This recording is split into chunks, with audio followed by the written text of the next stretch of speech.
நாங்க பார்க்கவே இல்லை, நாங்க எதுவுமே பண்ணல. அப்படின்னா வேற ஏதாவது ஒரு டாக் வந்து கடிச்சு போட்டு போதா யாருங்க? எங்க மனசா தாங்குமா? அந்த பக்கம் வர பன்னிவ வேற தெரியுது. பன்னிவ கடிச்சு போட்டா என்ன பண்ண முடியும்? பாவம் இல்லையா? மனசாச்சு இல்லையா உங்களுக்கு? அவ்வளவு அவக்கத்தனமா கொடுத்தத வாங்க. எதை நோக்கி போயிட்டு இருக்கீங்க எல்லாரும்? கொடுத்தத வாங்கலைன்னா எங்க சூழ்நிலை சரியில்லை. எங்க சூழ்நிலையே இப்ப வேற சரியில்லாம இருக்கிறதுனால தான் கொடுக்கறத வேண்டாம், கொஞ்ச நாள் பொறுங்கன்னு நாங்க சொல்றோம். அது கூட உங்களால வெயிட் பண்ண முடியல. இங்க ஒரு ஊர்ல பட்டுக்கோட்டைக்கு பக்கத்துல மதுப்பூர் காந்தி ஸ்கூல், அங்க ஒரு 10-20 டாக்டர் இருந்திருக்கும் போல இருக்கு. அந்த பிள்ளைங்க உணவளிக்கிறத சாப்பிட்டுட்டு கடந்திருக்கும் போல இருக்கு. அதான் அந்த சிபிஐ ஸ்கூல்ல உள்ள ஹெச்எம் சொல்லி பிள்ளைங்களை அடிச்சு அடின்னு அடிச்சு வளைய போட்டு புடிச்சு லாடால அடிச்சிருக்கிறாங்க. அடிச்சு அந்த இடத்துல செத்துருச்சான். துடிக்க செத்து. அதுல ஒரு பிள்ளை இங்க இருந்தா பாத்துட்டு எனக்கு கால் பண்ணி, அம்மா செல்லம்மா இந்த மாதிரிமா அடிச்சு கொண்டுட்டாங்கம்மா, எல்லா டாக்கும் அள்ளி போட்டுட்டு போறாங்கம்மா எங்கேயோ அப்படின்னு சொல்லி அழுகுது. அந்த சின்ன குழந்தை மனசுல எவ்வளவு ஒரு இது இருந்திருக்கு, இறக்க பணம் இருந்திருக்கு பாருங்க. எதை நோக்கி போயிட்டு இருக்கீங்க நாடு? ஏமா இந்த டாக்கு விண்வெளிக்கு போறதுக்கு இது தேவைப்படுது,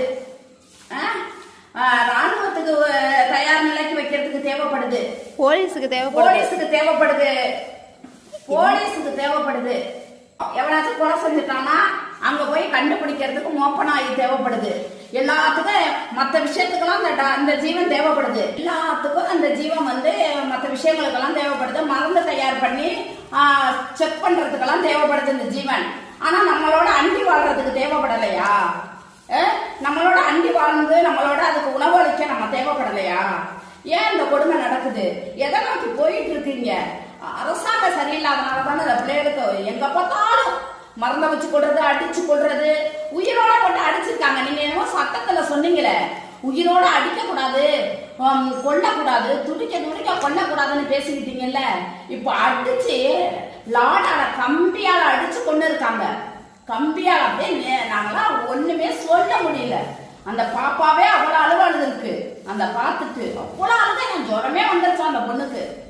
ஏன் இந்த கொடுமை நடத்துறீங்க? ஏன் இந்த அக்கிரமம் நடத்துறீங்க? சத்தியமா அந்த உலகம் நீடிச்சு வாழ போகுதா இல்ல இந்த உலகம் அழிய போகுதான்னு தெரியாது. ரொம்ப நிதானமா வாழ கத்துக்கங்க மக்களே. ரொம்ப கஷ்டமா இருக்குது. அந்த ஜீவன் ஒரு பாவத்தையும் அனுபவிக்கல. வயிற்று பசிக்கு மட்டும்தான் துடிக்குது. வேற உங்களை எதுவுமே சொத்து கெட்டு சுகம் கெட்டு நகை கெட்டு நட்டு கெட்டு எதுக்கும் அது துணை வரல. ரோட்ல இருந்தாலும் அடிச்சு இப்படி பண்றீங்க, வீட்டுக்கு தூக்கிட்டு வந்து வளர்த்தாலும்